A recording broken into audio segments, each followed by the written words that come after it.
আসসালামু আলাইকুম। দেখুন একদম শীতের সকালের মতো। এখন কত বাজে? এখন হলো ৫টা ৪৫ বাজে। ৫টা ৪৫।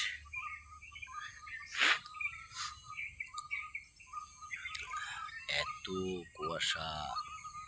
এটা কি শীতকাল?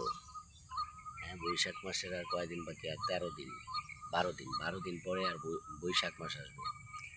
এটা হলো চৈত্র মাসের শেষের দিক। তাহলে ১২ দিন হলে আজকে ১৮ তারিখ আমরা বলতে পারি। তাহলে চৈত্র মাসের ১৮ তারিখ। সেই শীত কবে চলে গেছে?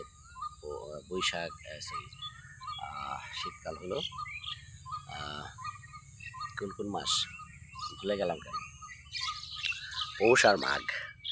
এই পৌষ মাঘ চলে গেছে। পৌষ মাঘ ফাল্গুন, ফাল্গুন চলে গেল।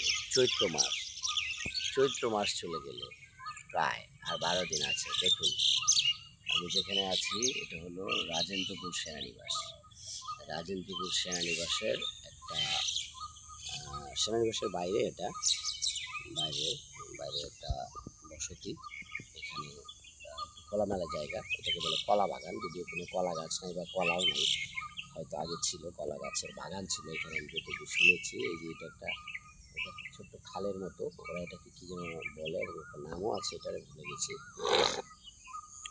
আর এই যে দেখুন কুয়াশা যেটা দেখাচ্ছে আজকে, আল্লাহ কী পরিমাণ কুয়াশা!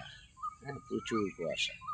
এই যে আমার সামনের অংশ, চারিদিকে কুয়াশা। একটা নির্ধারিত দূরত্ব গিয়ে সেটা আর দেখা যাচ্ছে না।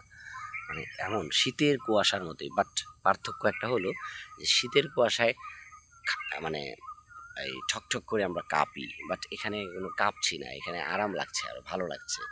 অর্থাৎ এখানে এখন যে ঠান্ডার বাতাসটা, এটা আরও ভালো লাগছে। বাতাস নাই, কিন্তু যে পরিস্থিতিটা আর কি, সব মিলিয়ে আমার কোনো ওই রকম ঠান্ডা ফিল হচ্ছে না।